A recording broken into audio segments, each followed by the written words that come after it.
जय जय सतगुरु का बेर प्रभु मम प्यारे, चरणों में शीश तुम्हारे।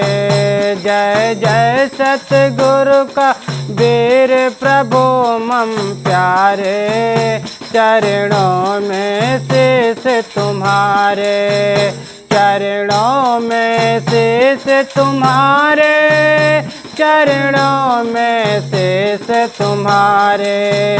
जय जय सतगुरु का बेर प्रभु मम प्यारे, चरणों में शीश तुम्हारे। चरणों में शीश तुम्हारे।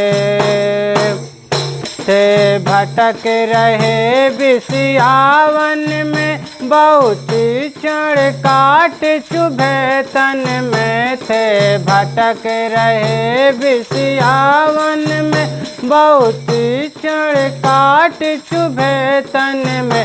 हाय हाय में बीत रहे दिन सारे।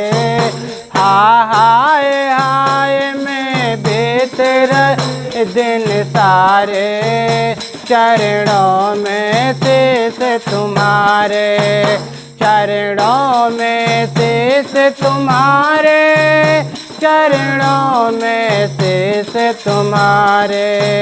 जय जय सतगुरु का बेर प्रभु मम प्यारे, चरणों में शीश तुम्हारे। चरणों में शीश तुम्हारे। तम अंधकार में भान मिले, बहते सागर में आन मिले। तम अंधकार में भान मिले, बहते सागर में आन मिले। आते पीड़ित रोग में वैद्य मिले सुखकारे। आते पीड़ित रोग में वैद्य मिले सुखकारे। चरणों में शीश तुम्हारे। जय जय सतगुरु का बेर प्रभु मम प्यारे, चरणों में शीश तुम्हारे। जय जय सतगुरु का बेर प्रभु मम प्यारे, चरणों में शीश तुम्हारे। मन से सब मद को हरण किए, जीवन वैराग सुभरण किए। मन से सब मद को हरण किए, जीवन वैराग सुभरण किए। नित्य अक्षय कोष बीजक धन दे टकसारे। चरणों में शीश तुम्हारे। जय जय सतगुरु का बेर प्रभु मम प्यारे, चरणों में शीश तुम्हारे। चरणों में शीश तुम्हारे। चरणों में शीश तुम्हारे। जय जय सतगुरु का बेर प्रभु मम प्यारे, चरणों में शीश तुम्हारे। चरणों में शीश तुम्हारे। जीवन मेरा सुखमय होवे, मन रुज सुख आशा क्षय होवे। जीवन मेरा सुखमय होवे, मन रुज सुख आशा क्षय होवे। तो ज्ञान आन पे चढ़ के हूँ भवकारे। तो ज्ञान आन पे चढ़ के हूँ भव पारे। चरणों में शीश तुम्हारे। जय जय सतगुरु का बेर प्रभु मम प्यारे, चरणों में शीश तुम्हारे। चरणों में शीश तुम्हारे। चरणों में शीश तुम्हारे। जय जय सतगुरु कबीर प्रभु मम प्यारे, चरणों में शीश तुम्हारे, चरणों में शीश तुम्हारे। सन्मुख दुख दृष्टि महान रहे, वैराग चढ़ाया सान रहे। सन्मुख दुख दृष्टि महान रहे, वैराग चढ़ाया सान रहे। अभिलाष रहे मुक्ति पद में तारे, अभिलाष रहे मुक्ति पद में एक तारे। चरणों में शीश तुम्हारे, जय जय सतगुरु कबीर प्रभु मम प्यारे, चरणों में शीश तुम्हारे, चरणों में शीश तुम्हारे, चरणों में शीश तुम्हारे। जय जय सतगुरु कबीर प्रभु मम प्यारे, चरणों में शीश तुम्हारे, चरणों में शीश तुम्हारे। बोले सद्गुरुदेव की जय साहेब।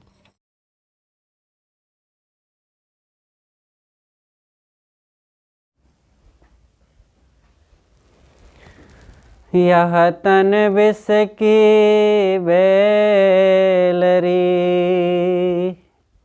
गुरु अमृत की खान। शीश दिए जो गुरु मिले, तो भी सस्ता जान। शीश दिए जो गुरु मिले, तो भी सस्ता जान। बोलिए सद्गुरुदेव की जय। परम पूज्य श्री साहेब जी, पूजनीय संत समाज, सम्माननीय भक्त सज्जनों, आदरणीय माताओं बहनों, प्यारे बच्चों, आज हम सद्गुरु कबीर साहब जी की एक साखी पर थोड़ी सी चर्चा करेंगे। साहब कहते हैं, जाको सद्गुरु ना मिला, व्याकुल दहु दिस धाय। आँखी न सूझे बावरा, घर जरे घूर बुताए। जिसको सद्गुरु नहीं मिले, जो विवेक वैराग्य साधना संपन्न संतों और सद्गुरु की शरण में नहीं गए, उनके ज्ञान को नहीं स्वीकारा, साहब कहते हैं कि व्याकुल दहु दिस धाय। वो संसार में 10 दिशाओं का मतलब सब तरफ वो अशांत होकर, दुखी होकर के भटकता है, और उसको उसकी आँखों से कुछ सूझता नहीं, क्या करें। आग लगी है उसके घर में और वो पानी डालने जाता है घूर पर। यहाँ पर सद्गुरु कबीर साहब जी सद्गुरु की विशेषता पर अपनी बात कहते हैं। सद्गुरु क्यों विशेष हैं, सद्गुरु की बारंबार क्यों महिमा गाई गई है। सभी शास्त्रों में, सभी मत पंथों में और सभी गुरुजनों ने सद्गुरु की बहुत महिमा गाई है।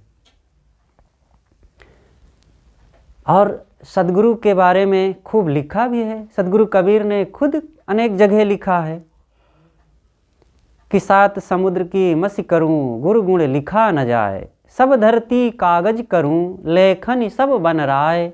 7 समुद्र की मसी करूं, गुरु गुण लिखा न जाए।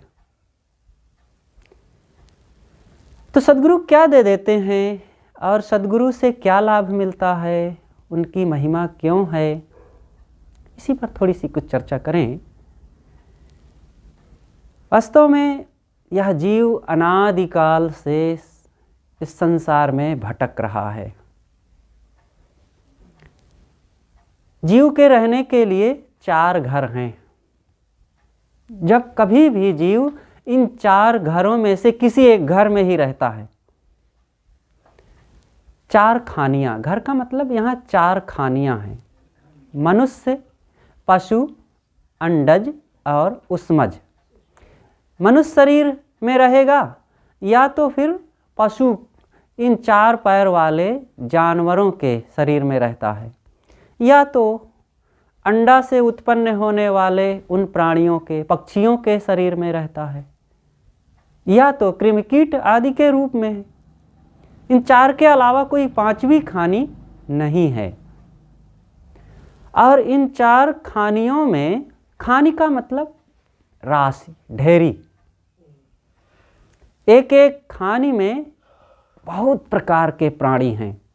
मनुष्य तो मनुष्य है, मनुष्य में भी मनुष्य सब कहलाते हुए भी कोई निग्रो है, कोई मंगोलियम है, कोई यूरोपाब है, मतलब अनेक इसके कलर शरीर के हो सकते हैं, लेकिन हैं सब मनुष्य ही। सब में मन है, बुद्धि है और विवेक विचार की शक्ति है, तो मनुष्य है, किसी भी देश काल परिस्थिति का हो। लेकिन जो पशु हैं, पशुओं में बहुत प्रकार के पशु हैं।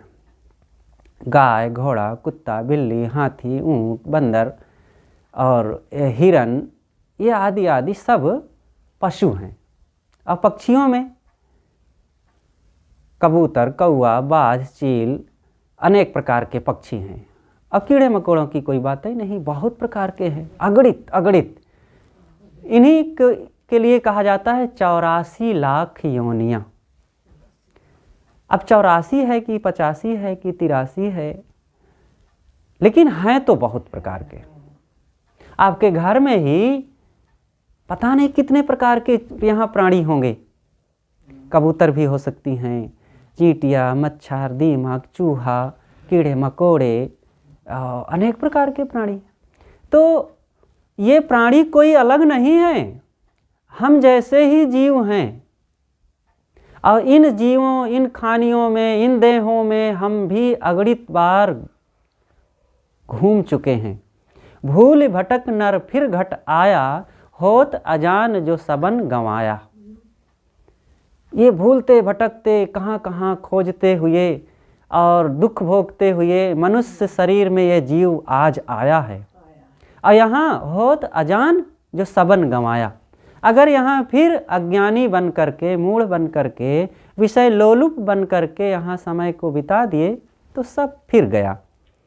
इतना इकट्ठा किया गया पुण्य कर्मों के संस्कारों को, न जाने कहाँ कहाँ से कब कब वो थोड़ा थोड़ा पवित्र कर्मों के संस्कार इकट्ठे हुए तो मनुष्य शरीर मिला।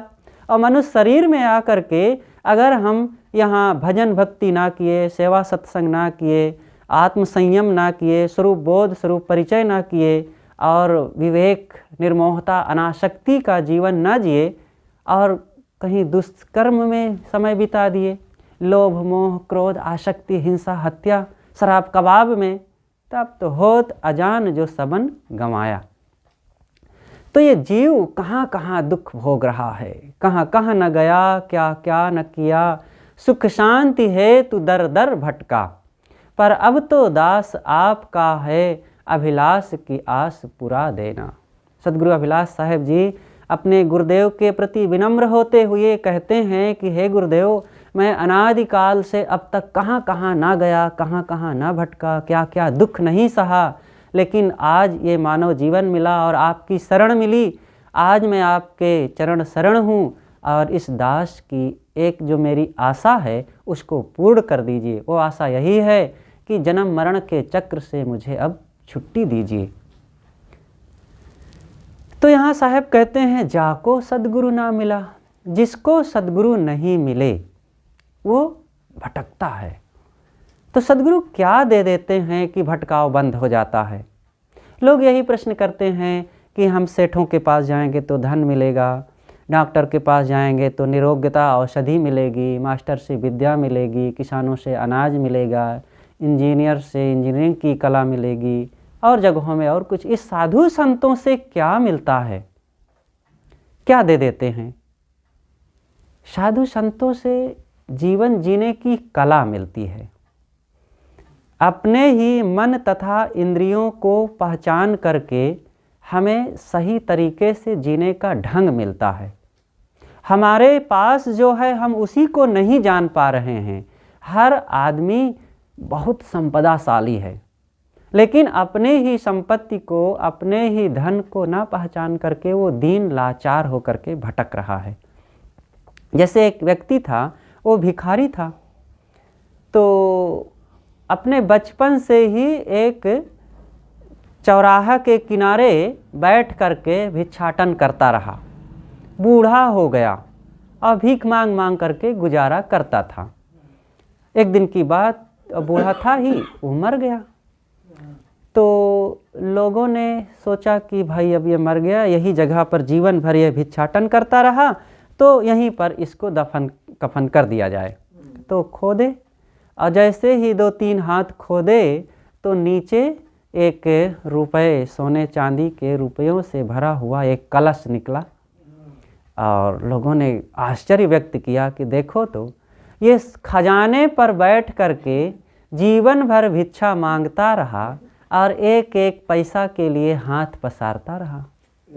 वो भिखारी की बात नहीं है, हम सब की भी बात यही है कि हमारे पास आत्मधन है, सद्गुण सदाचार का धन है, शांति संतोष का धन है, ज्ञान त्याग संयम निष्कामता का धन है, और इन समस्त सद्गुणों को अपना करके हम सुखी हो सकते थे। लेकिन हम तो दीन लाचार बन करके दर दर विषय सुखों में, प्राणी पदार्थों में और रुपए पैसों में, यहाँ तक कि पान तंबाकू शराब सिगरेट में सुख खोज रहे हैं। सुख खोज रहे तुम वन में, गिरगहवर के कंदर में, पर पता नहीं तू पाया वह है तेरे अंदर में। तेरे ही अंतस्तल में सुख सागर लहराता है, पर तू विपन्न हो करके दर दर ठोकर खाता है। तो सुख बाहर नहीं है, हमारे पास में ही है, लेकिन हमें पता क्यों नहीं चलता। सब लोग कहते हैं कि व्यक्ति अपने आप में पूर्ण है, आत्मा ही परमात्मा है, तो वो परमात्मत्व का उद्घाटन क्यों नहीं होता, वो पता क्यों नहीं चलता। इसीलिए तो सद्गुरु की ज़रूरत है। बिना सद्गुरु के हमारे पास खजाना होते हुए भी, वह धन होते हुए भी हमें पता नहीं चलेगा। जैसे एक व्यक्ति था, उसको पता नहीं था कि मेरे ही घर में धन गड़ा हुआ है। कोई एक दूसरा व्यक्ति आया और कहा कि भाई तुम दीन, गरीबी, असमर्थता की ज़िंदगी जी रहे हो, तुम्हारे घर में ही धन गड़ा है। कहा नहीं, ऐसा क्यों, आप मेरा उपहास कर रहे हैं। कहा नहीं नहीं, ऐसा है, अपने घर में यहाँ खोदो। और खोदा तो सचमुच खजाना निकला। तो अब वो धन पा करके माला माल हो गया। अच्छा, तो अब ये बताएं कि क्या जिसने बताया उस धन को, क्या उसने अपने पास से दिया? दिया नहीं। उसी का धन था, उसको पता नहीं था। पता ना होने के कारण उसका होते हुए भी उसका नहीं के समान था, उसका नहीं के समान था, और न पता होने के कारण उसका लाभ भी नहीं मिल रहा था। और संत न देते हुए भी मानो दिया। संत ना मिलते, या जो बताने वाले थे वो ना मिलते, तो उसको पता ही नहीं चलता। तो उन्होंने दिया तो नहीं, लेकिन ना देते हुए भी मानो दिया, इसीलिए उपकार है। इसी प्रकार हमारे पास हमारा जो स्वरूप है वो महान खजाना है, और वो सब समय हमारे साथ रहता है।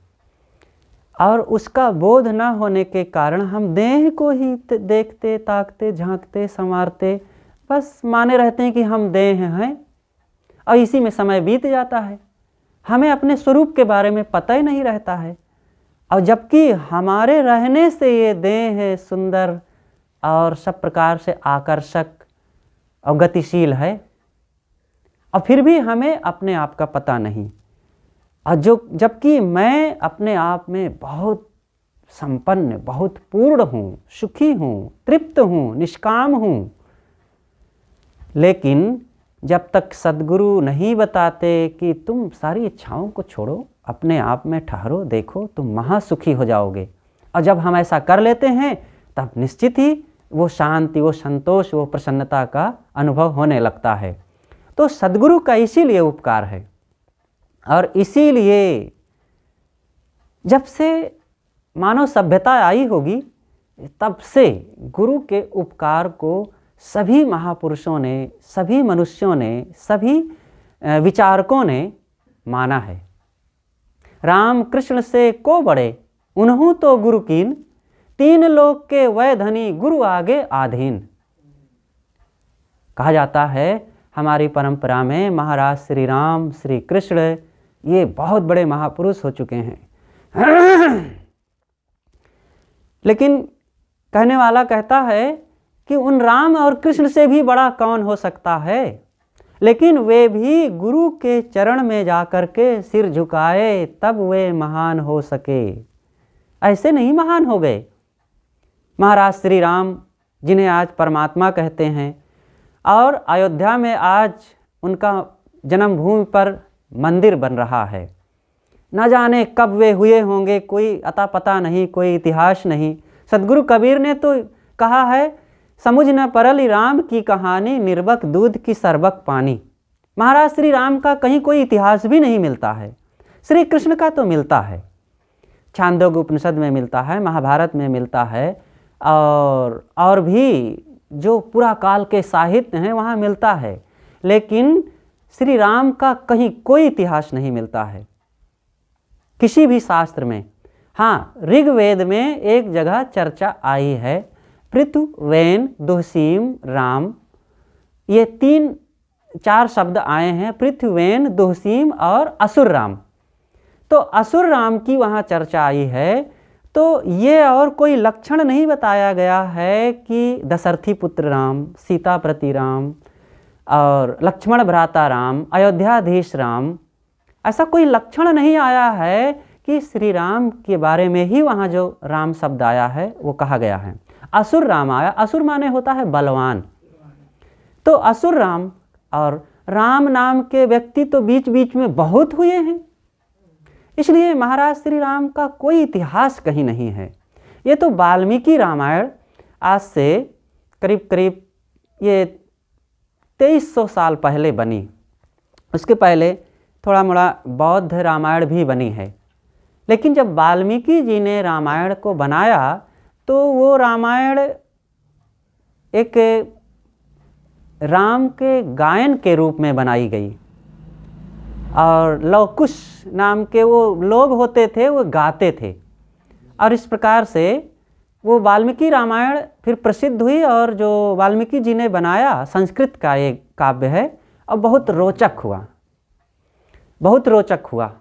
और उसमें महाराज श्री राम को एक वीर शासक, राजकुमार, राजा के रूप में चित्रित किया गया है। वहाँ भगवान और परमात्मा का कोई पुट नहीं आया है।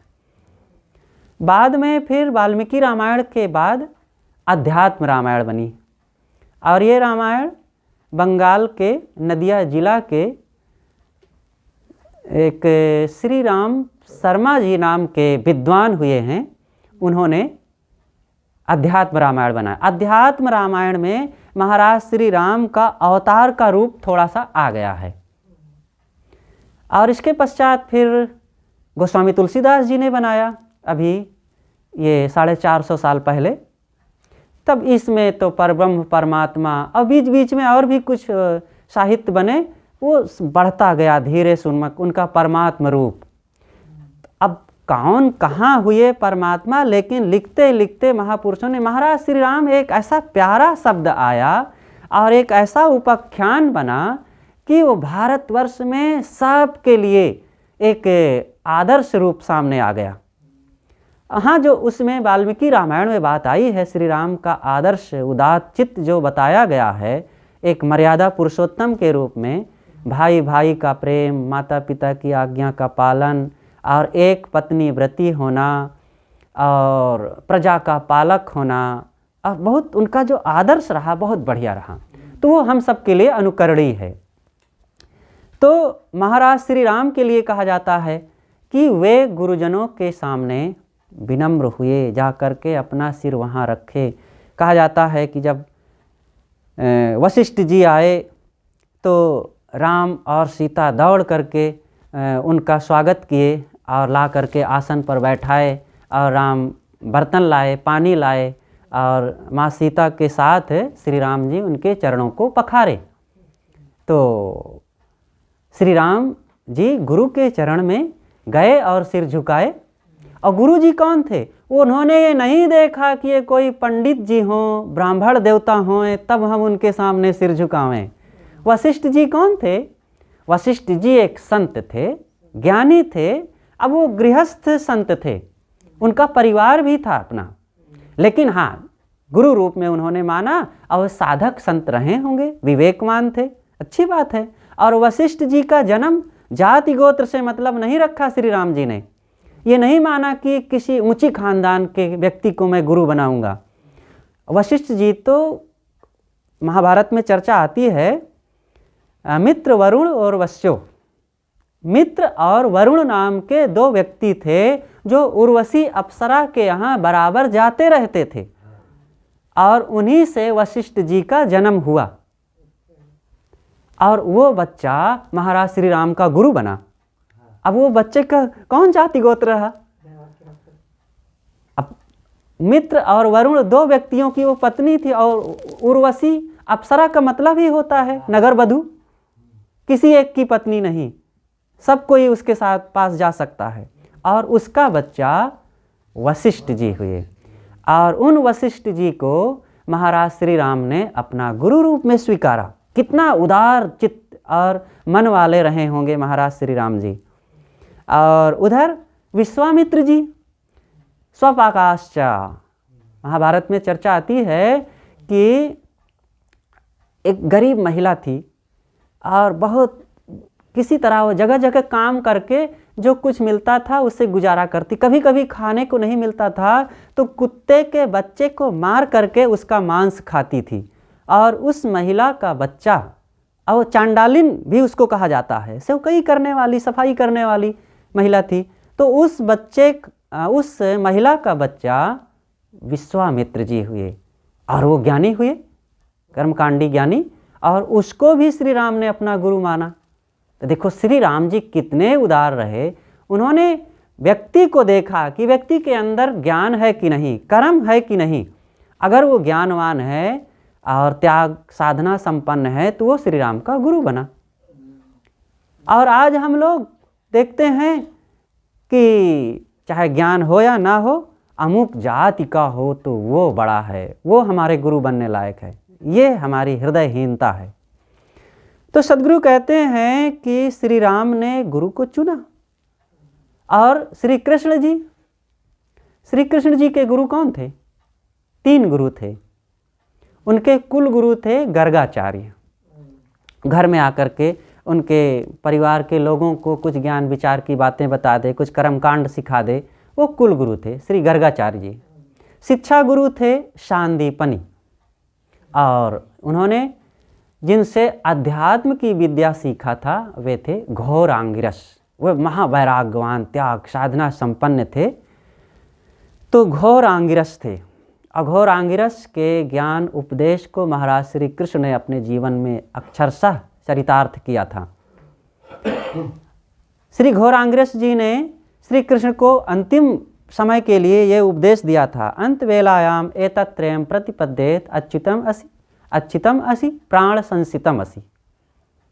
हे कृष्ण, तुम मेरी इन 3 बातों को अपने अंतिम समय के लिए ध्यान रखना, इससे तुम्हें शांति मिलेगी। वो ये बातें हैं कि तुम अच्युतम असि, ना नष्ट होने वाले हो, शरीर से अलग अविनाशी आत्मा हो। अच्छितम असि, न क्षीण होने वाले हो। शरीर क्षीण होता है, शरीर बूढ़ा होता है, शरीर कमजोर होता है, आत्मा नहीं। और प्राण संसितम असि, प्राण से भी सूक्ष्म हो। प्राण तो फेफड़े से नाक तक की एक हवा है, और अपान समान व्यान उदान कृकिल धनंजय आदि आदि और भी प्राण हैं शरीर में।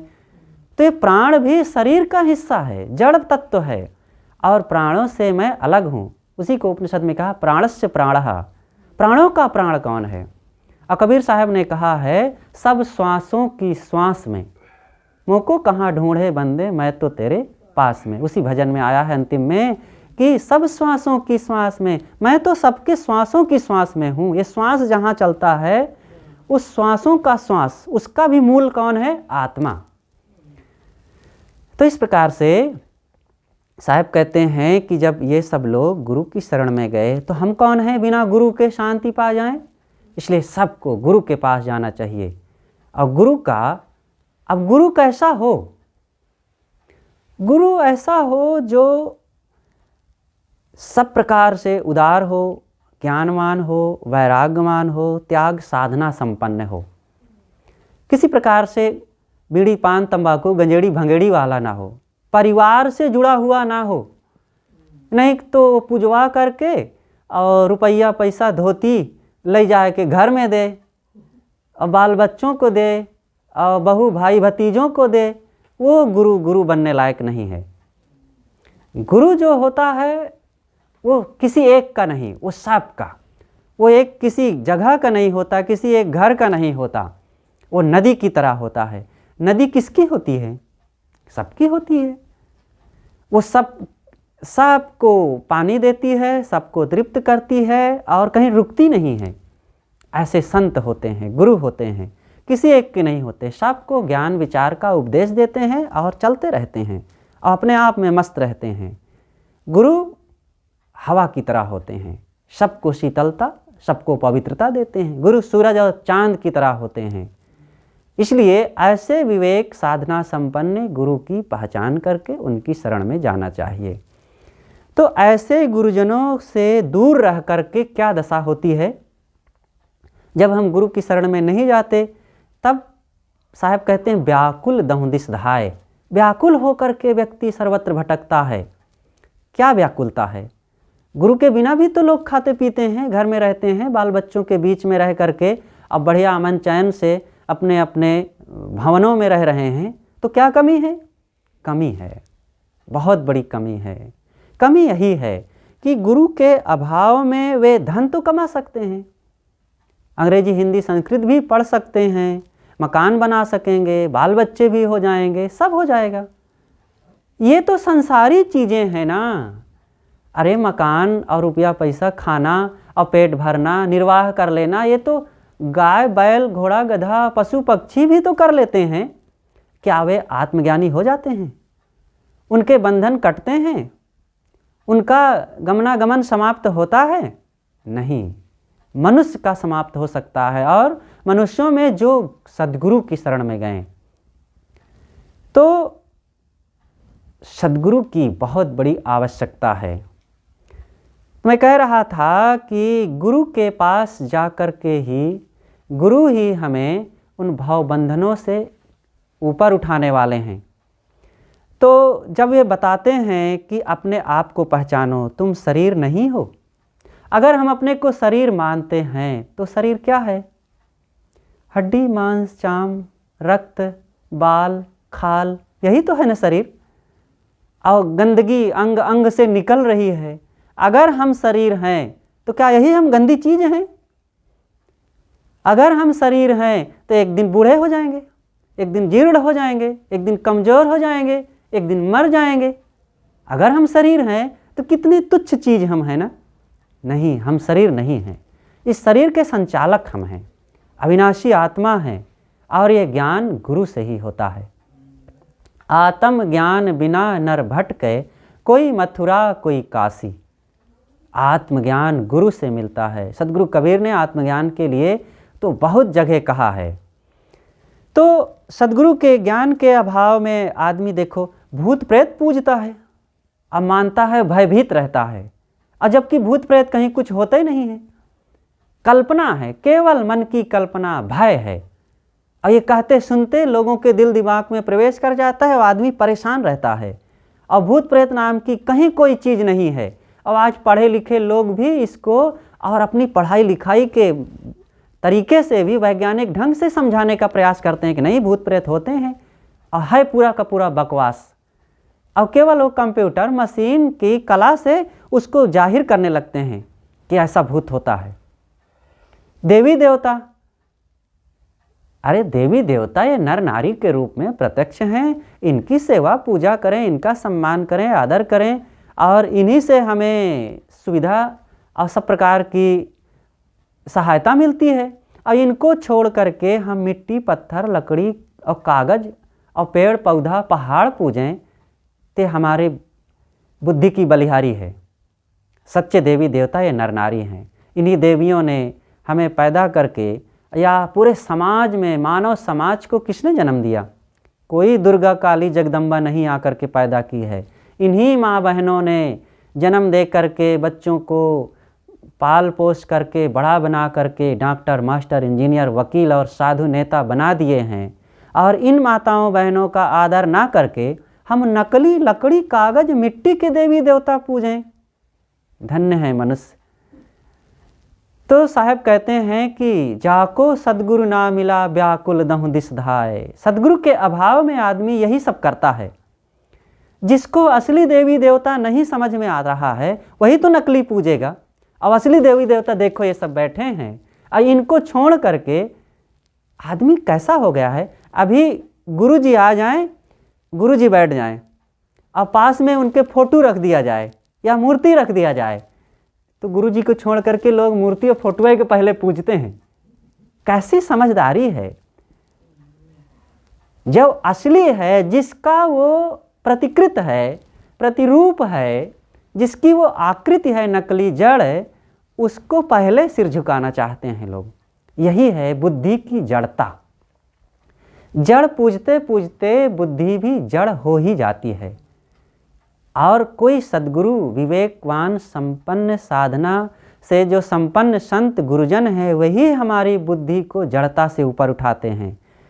और सद्गुरु के अभाव में आदमी देखो अंडा, मांस, मछली और क्या क्या खाता पीता है, जो न खाने योग्य चीज़ें हैं। कितनी घृणित गंदी चीज़ें हैं, हिंसा से मिलती हैं, दूसरे की जान लेकर, दुख देकर, पीड़ा देकर, उनके करुण क्रंदन को भी हम नहीं समझ पाते, और हम अपने जिह्वा के लोभवश पेट को भरने के लिए किसी की जान लें। कितना गलत है।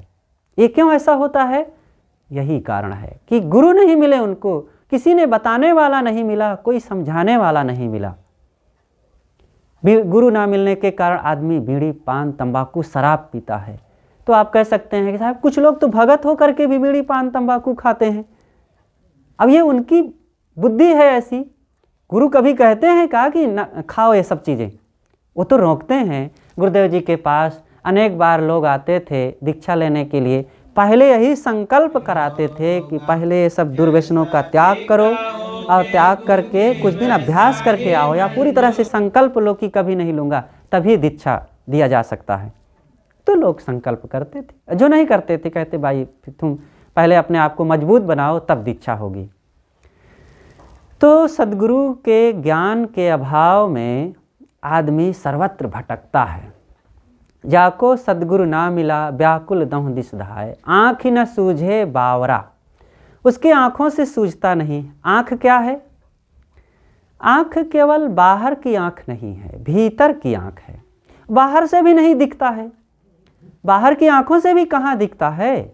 अब देख रहे हैं कि एक शराबी शराब पी करके अपने सारे धन को नष्ट कर रहा है, ज़मीन भी बेच रहा है, बीमार भी हो रहा है, जहाँ कहीं भी पड़ा नाली और सड़क के किनारे पड़ा हुआ है, और आकर के कुत्ते मुंह चाटते हैं, कोई भी एक डंडा लगा के चला जाता है और बीमार जैसे हो जाता है। देख रहे हैं, और देखने के बाद भी कोई पी रहा है शराब, तो कहाँ दिख रहा है उसको? देखने का मतलब है कि हम देखें और उससे दूर हटें।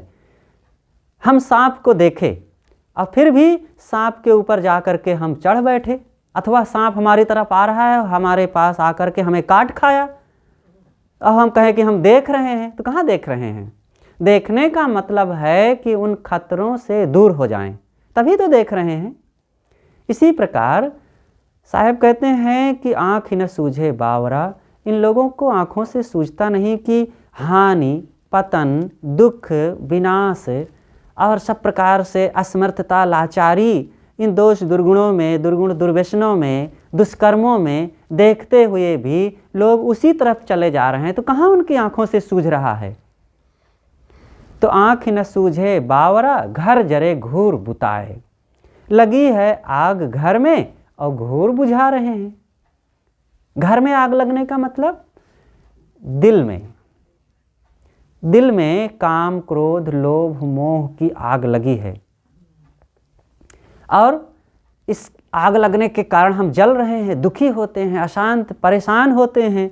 तो इस अशांति को मिटाने के लिए, इस आग को बुझाने के लिए घूर में पानी डालते हैं। जबकि जहाँ आग लगी है वहीं पानी डालना चाहिए, तो घूर में डालने का मतलब कहीं जा कर के मिट्टी के पिंडी बना करके पूज रहे हैं, वहाँ जल डाल रहे हैं, तो कहीं पत्थर को पूज रहे हैं, तो कहीं पेड़ में पानी डाल रहे हैं, तो कहीं गंगा जल उछाल रहे हैं। ये क्या तमाशा, जगह जगह हम ये खटकरम बच्चों जैसा कर रहे हैं। एक देवी थी, तो उसके बेटे की शादी हुए 12 साल बीत गए, बच्चा ना हुआ। और वो देवी जो सास थी, बहुत देवी देवताओं की मनौती कर डाली कि हमारे बहू को बच्चा हुआ अगर तो हनुमान जी के नाम से भी प्रसाद बांटेंगे, गणेश जी के नाम से भी, शंकर भगवान के नाम से भी गंगा स्नान करेंगे और कहाँ कहाँ मनौती करेंगे। और बहुत मनौती कर डाली थी कि ये करेंगे। समय संयोग ऐसा बना कि एक बच्चा पैदा हुआ, छोटा सा बच्चा था। अब वो माता जी बहू को लेकर के गई मकर संक्रांति के दिन संगम में गंगा में स्नान कराने, क्योंकि कई मनौती कराई थी। तो गई और घुटने भर पानी में गंगा में प्रवेश की और बहू से कही, लाओ बच्चा को, मैंने मनौती किया है तब ये पैदा हुआ है और मैं बच्चे को गंगा स्नान कराऊंगी। तो घुटने भर पानी में ले जा करके बच्चे को एक डुबकी लगाई। फिर कहती है गणेश जी की याद आई, गणेश जी के नाम से भी, तो दूसरी डुबकी लगाई। फिर हनुमान जी की याद आई, हनुमान जी के नाम से भी मैंने मनाया था, तो तीसरी डुबकी लगाई। ऐसे 10-12 देवताओं को याद करते हुए सबके लिए डुबकी लगाती रही। अब बच्चा ऐंठ गया तो देखी तो ये काँप गई कि अरे, अब आँखें मूंदे वो डुबकी लगाती रही बार बार, और ठंडे पानी में, ये ठंडी का दिन। और जब देखी तो ऐंठ गया बच्चा, तो काँप गई, और काँपी तो बच्चा गिर गया और बह गया।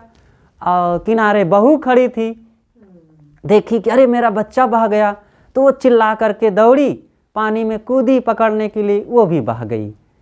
और ये देख करके तो बूढ़ी माँ भी बेचारी चीखती चिल्लाती हुई किसी तरह बाहर आई। ये है घर जरे घूर बुताए।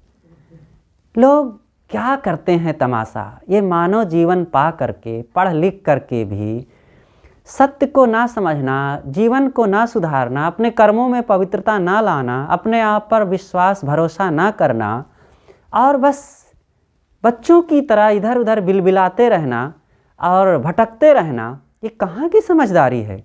एक तरफ मनुष्य इतना बड़ा हो गया, इतना बढ़ चढ़ गया कि आकाश को छू रहा है, चंद्रयान भेज रहा है, मंगल की तैयारी कर रहा है, और हवाई जहाज़, सैटेलाइट, ग्रह उपग्रह बना करके आकाश में उड़ा रहा, ट्रेन, मोबाइल और न जाने क्या क्या बनाया। और दूसरी तरफ शांति, सुख, परमार्थ के नाम पर अभी भी वही मिट्टी, पत्थर, घास फूस, गोबर और गंगा गढ़ही पूजते हुए जहाँ के तहाँ सिसक रहा है। हजारों साल पहले जैसे जंगली युग था, वैसे ही आज आदमी जंगली युग की तरह परमार्थ की दिशा में भी वही अकेले वीरान में खड़ा है मानो। क्यों? क्योंकि सद्गुरु के पास गया नहीं, विवेक साधना संपन्न संत उसे मिले नहीं, अपने मन को वो अंतर्मुख किया नहीं, अपने आत्मा को पहचाना नहीं, और कहीं सही जगह में जहाँ से ज्ञान और शांति मिले वहाँ सर झुकाया नहीं। यही कारण है। अहंकार बना रहा, अपने मन, काम, क्रोध, लोभ, मोह पर विश्वास रहा। सद्गुरु कबीर ने कहा है, जिन जीव कीन आप विश्वासा, नरक गए तहि नरक ही बासा। जिन्होंने अपने ही तन मन पर विश्वास कर लिया, किसी गुरु संत के पास गए नहीं और अपने जीवन कर्म इंद्रियों को सुधारे नहीं, संयमित किए नहीं, तो नरक गए और नरके में वे रहेंगे। नरक जाना मतलब नीच खानियों में, पशु आदि खानियों में जा कर के वे रहेंगे, क्योंकि आज उन्होंने ऐसा कुछ किया ही नहीं कि फिर से मानव जीवन मिल सके, अथवा आज मानव जीवन में हम सुखी बन सकें, अपने स्वरूप को पहचान सकें। इसलिए आज हमें ये सुनहला अवसर मिला है, अपने आप को पहचानें और संतों के पास जा कर के, साधकों के पास, जो अनासक्त निर्माणी संत हैं, किसी भी मत पंथ के संत हों, अगर वे साधक हैं तो अंतर्मुख होने की बात कहेंगे, अपने मन इंद्रियों को स्वश करने की बात कहेंगे, अपने स्वरूप को पहचानने की बात कहेंगे। स्वामी शंकराचार्य ने भी कहा है, अस्ति कश्चित् स्वयं नित्यम अहम प्रत्यय लंबनः अवस्थात्रय साक्षी सन पंचकोश विलक्षणः।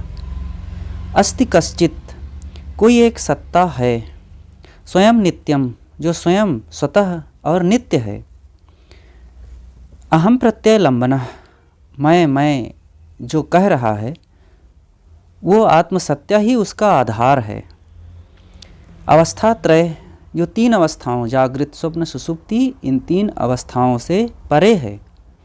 पंचकोश विलक्षणः, अन्नमय, प्राणमय, मनोमय, विज्ञानमय और आनंदमय कोश, इन पांच कोशों से भी वो परे है। वो समस्त भौतिक आधारों से परे आत्मसत्या आपका अपना स्वरूप है, वो नित्य है, स्वतः है। इसलिए हमें उस आत्म तत्व को पहचानना चाहिए। कितना मार्मिक वचन स्वामी जी इस विषय पर कहते हैं। तो इस प्रकार से हमें अपने आप को पहचानना चाहिए, और अपने आप को तब पहचान सकेंगे जब किसी विवेक साधना संपन्न गुरु के पास जाएंगे और संतों के सत्संग में रहेंगे, अपने जीवन को सुधारेंगे, मन इंद्रियों को स्वश करेंगे और आत्मबोध तथा आत्म स्थिति में ठहरेंगे। और ये निरंतर की साधना, संयम, गुरु भक्ति से संभव है। तो मैंने सदगुरु कबीर साहब की एक साखी के आधार पर कुछ कहने की चेष्टा किया कि जाको सदगुरु ना मिला, व्याकुल दहुं दिस धाय, आँख न सूझे बावरा, घर जरे घूर बुताए। अपनी बातें मैं यहीं पर समाप्त करता हूँ। परम पूज्य श्री साहिब जी विराजमान हैं। आपसे विनम्र निवेदन है कि अपने गंभीर विचारों से हम सबको लाभान्वित करने की कृपा करें। बोलिए सद्गुरुदेव की जय।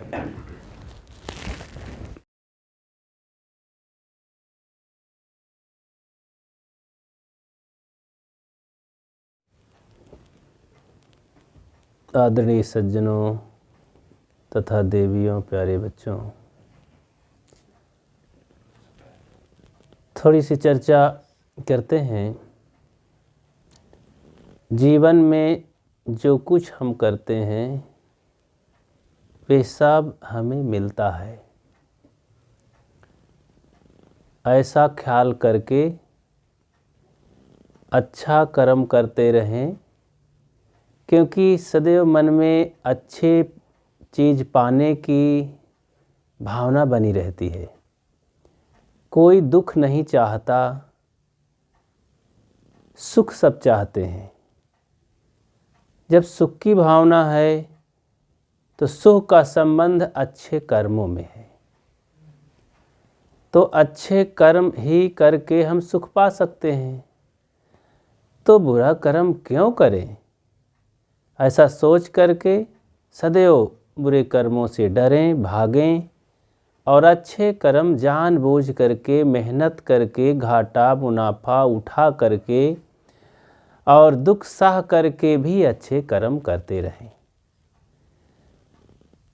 सब वो चीज़ें जब मिलता ही है, ये सत्य है, प्रकृति का नियम है, धर्म कर्म का नियम है ये, इस नियम को कोई भंग भी नहीं कर सकता और इस नियम को कोई सत्ता नहीं है कि भंग कर दे। जैसे 2 2 4 होता है, 2 2 8 कह दें, 2 2 5 कह दें, तो ये सर्वथा गलत ही हो जाएगा। तो ऐसे ही कोई कहे कि हम अच्छा करते हैं लेकिन हमको दुख मिलता है, ये बात गलत है कहीं ना कहीं, ये समझ के बाहर है। और कर्म सिद्धांत के अनुकूल नहीं है। कर्म सिद्धांत के अनुसार जैसा करो वैसा भरो। देखो सहज बात है, अभी एयरपोर्ट पर जाओ, साथ में कुछ अपना सूटकेस वगैरह है, पास में पर्स है, बड़ा सामान को तौल करके जांच पड़ताल करके वहाँ के अधिकारी कर्मचारी अलग ले जाते हैं और अलग रास्ते से जा कर के हवाई जहाज़ की डिग्गी में डाल देते हैं। हम देख भी नहीं पाते हैं कहाँ ले गए, किधर से ले गए, लेकिन ले गए सब ट्राली से इकट्ठा करके और डाल दिए। हम अपने हाथ में थोड़ा सा कुछ सामान पर्स इत्यादि ले करके और जाते हैं, इंतज़ार करते हैं और हवाई जहाज़ में बैठते हैं। और जो भी समय लगता है, घंटा 2 घंटा 4 घंटा की यात्रा करके जब हम अपनी मंजिल पर पहुंचते हैं अगले एयरपोर्ट पर, तो चल देते हैं उतर करके और फिर आगे देखते हैं कि लगेज में हमारा सामान वहाँ घूम रहा है। जिसका जो सामान होता है लोग अपना पहचान करके लेकर चले जाते हैं, सामान मिल ही जाता है, जो कुछ जितना रहता है लेके चले जाते हैं। वैसे ही हम जो कुछ यहाँ करते हैं तो देख नहीं पाते, ले जाते देखा भी नहीं जाता किसी को, लेकिन सब मिल जाता है। तो वो कहीं जाता नहीं है, वही तुमको मिल रहा है जो कि पहले से दिया, उसी का फल सामने है शुभ अशुभ जैसा किया। कुछ ऐसा बानक बन जाता है कि वही मिल ही जाता है। गली गली रैसा गोहरावें, जैसा करे सो तैसा पावें। एक संत भिक्षा मांग करके भिक्षाटन करके खाते थे, अद्भुत थे। तो फक्कड़ संत गांव में चले जाते, 2-3 घर में मांग लेते, खाने भर का पा जाते, आके खा के भजन करते। रोज का यही धंधा नियम था। तो वो बस थोड़ा सा मांग लेते, तो जहाँ जाते तो अक्सर एक महिला थी, तो वो देख देख करके जल भुना करती थी, ईर्षा करती थी कि ये महाराज रोज इधर से जाते हैं और मेरे ही घर के पास से ऐसा कहते हैं, ये मंत्र पढ़ते हैं। उनका मंत्र था, उनका नाम तो था रईसा महाराज।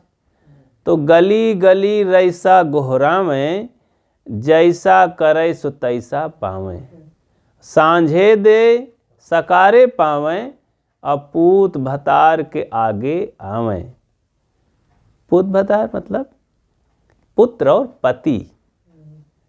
तो यही समझे कि ये मानो मुझे ही ये संत कह रहे हैं, महाराज कह रहे हैं। उसे जलन होती, एक तो संत में श्रद्धा नहीं थी और रोज रोज देख देख करके बड़ा अशुभ मानती थी। ऐसा करती थी, उसके मंत्र पर लगता था उसे की खोपड़ी में चोट लग रही है। तो उन्होंने ठान लिया कि अब ऐसा करती हूँ कि महाराज की न रहे बांस न बाजे बांसुरी। तो उपाय मन में सोच लिया। तो दूसरे दिन ये मांगने आएंगे ही, तो सामय को सोच लिया और एक बढ़िया सी रोटी जहर मिला करके बनाई। तो मोटी सी रोटी बना करके रखी थी, अपने लिए तो अच्छी सी रोटी बना के खा लिया। और महाराज आएंगे तो अब महाराज आएंगे समय से, 4 बजे आएंगे, 5 बजे। तो ऐसा करके रखी थी, पहुंच ही गए, वहीं से अपना मंत्र उच्चारण किए तो फट तैयार थी ही, लाके उनके पात्र में डाल दिया। महाराज सोचे कि आज तो बड़ा जल्दी मिल गई, बहुत अच्छी रोटी, ये तो 2 ही दिन खाएंगे हम मोटी रोटी। लेकिन चलो आए हैं तो एक घर में और मांग लेते हैं। तो एक घर में और मांगे तो आधी रोटी मिली। तो सोचे इसका जलपान कर लेंगे, ये साबुत रोटी धर देंगे, कल खाएंगे, कल भिक्षा नहीं मांगेंगे, आराम से खा के भजन करेंगे, समय बचेगा। तो गए, आधी रोटी को धो करके खा लिए और रख दिए और खा करके ध्यान चिंतन करके संध्या बंदन करके सो गए। संयोग देखो प्रकृति बनाती है, कर्म फल कैसे मिलता है। अब उसी औरत के पति और बेटे बॉम्बे में ड्यूटी करते थे, तो वहाँ से संयोग ऐसा बना कि वो चल दिए थे। एक दिन पहले उनकी यात्रा हो रही थी और रातों रात चल करके आधी रात को उतरे स्टेशन पर, और 1 किलोमीटर स्टेशन से महाराज की कुटिया थी, 2 किलोमीटर उनका गांव था। तो अब आधी रात के उतरे, बारिश भी हो रही थी, ठंडी का दिन था। अब कांपते हुए भीग भी गए थोड़ा सा, तो बहुत ठंडी लगी, वो हालत खराब हो गई। भूखे थे 2 दिन के, तो चले थे यात्रा करके।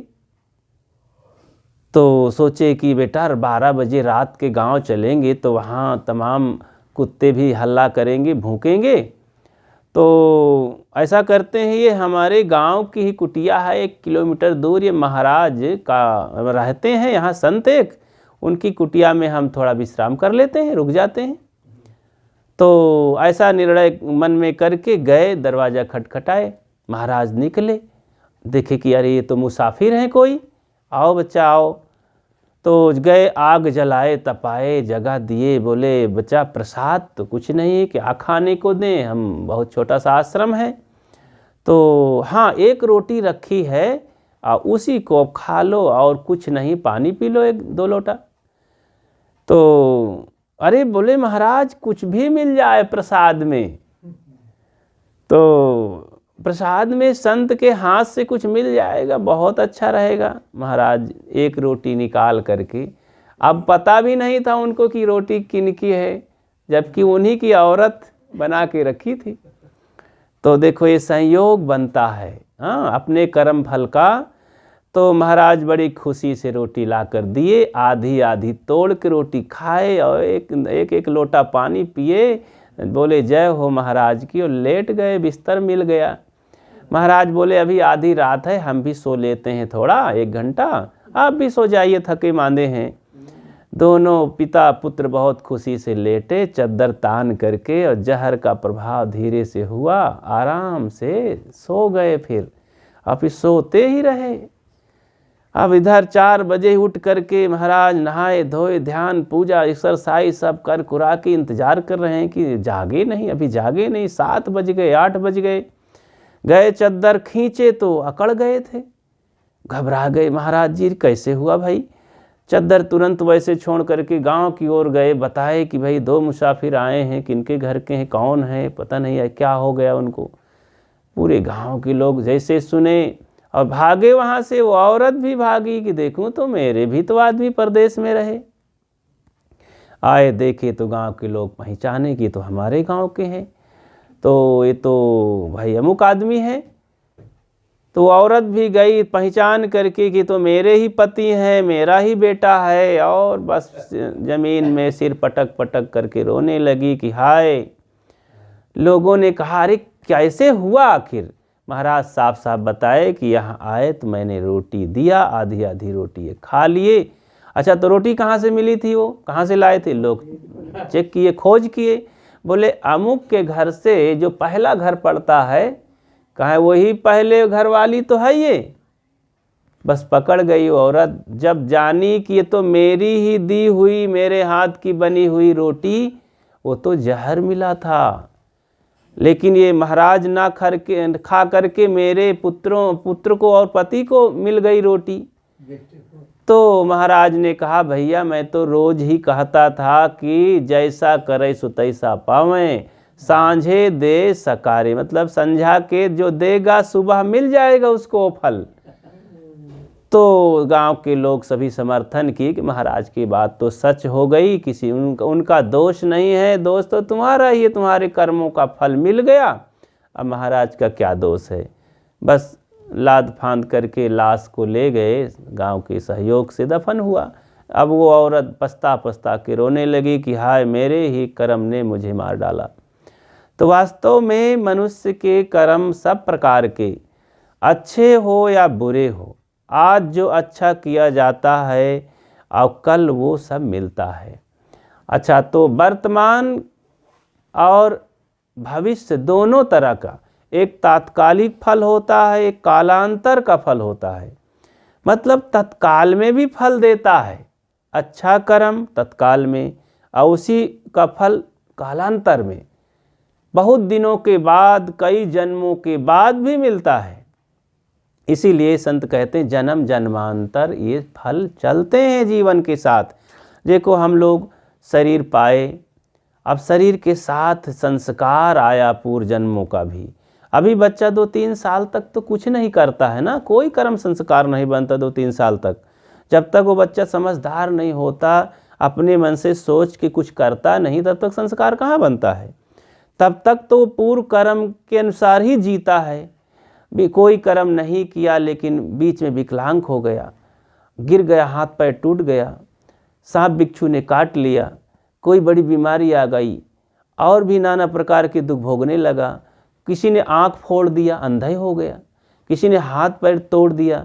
तो देखो अब कोई कर्म खराब नहीं किया बच्चा, क्या किसका बिगाड़ दिया, क्यों ऐसा फल पा गया। उसकी आँख फूट गई, हाथ टूट गया, पैर टूट गया, पेट खराब हो गया, किडनी खराब हो गई, कैंसर हो गया, तो तालाब में डूब गया, सर्प काट लिया, आग लग गई, आखिर और उसकी माँ मर गई। अच्छा बच्चे का क्या उसने कर्म किया था कि माँ मर गई, पिता मर गए।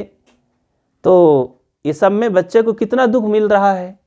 अनाथ हो गया है, जन्म पाते ही अनाथ हो गया, अपनी माँ बाप को नहीं देख पाया। तो बच्चे का कर्म ही तो है। तो कब का है, वर्तमान का नहीं है, पहले का है, वो आज उसे मिल रहा है। तो इन सब कारणों से सिद्ध होता है कि अपने कर्म सब मिलते हैं, बुरे कर्म और अच्छे कर्म। तो कर्म सिद्धांत को अच्छी तरह समझ करके सदैव अच्छे कर्म में श्रद्धा रखे, बड़े प्रेम से मेहनत करते हुए, दुख सहते हुए भी अच्छे कर्म ही घूम घुमा के करें। तो सदैव हमें तत्काल में भी मन में खुशी लगती है, मन में बहुत निर्भयता रहती है, और कालांतर में भी उसका फल मिलना ही मिलना है, कहीं जाएगा नहीं। तो ऐसा मान करके हम खूब प्रसन्न रहें, अच्छे कर्म में श्रद्धा रख के खूब तन मन धन से शुभ कर्म करते रहें। और उसी को पुण्य कहा जाता है कि पुण्य की कमाई जब होती है तो सब प्रकार से जीवन खुशहाल होता है, और धन धर्म सत्संग भजन शरीर और मन सब बढ़िया रहता है। इसलिए वर्तमान का समय सुनहला है, बहुत बढ़िया है। संत गुरुजन मिले हैं, शरीर स्वस्थ है, तन मन धन सब ठीक ठाक है। खूब भजन करें, खूब खुशियों की ज़िंदगी जिएं और जीवन सफल बनाएं। अपनी बातें यहीं विराम देता हूँ। बोलिए सद्गुरु देव की जय। सहे।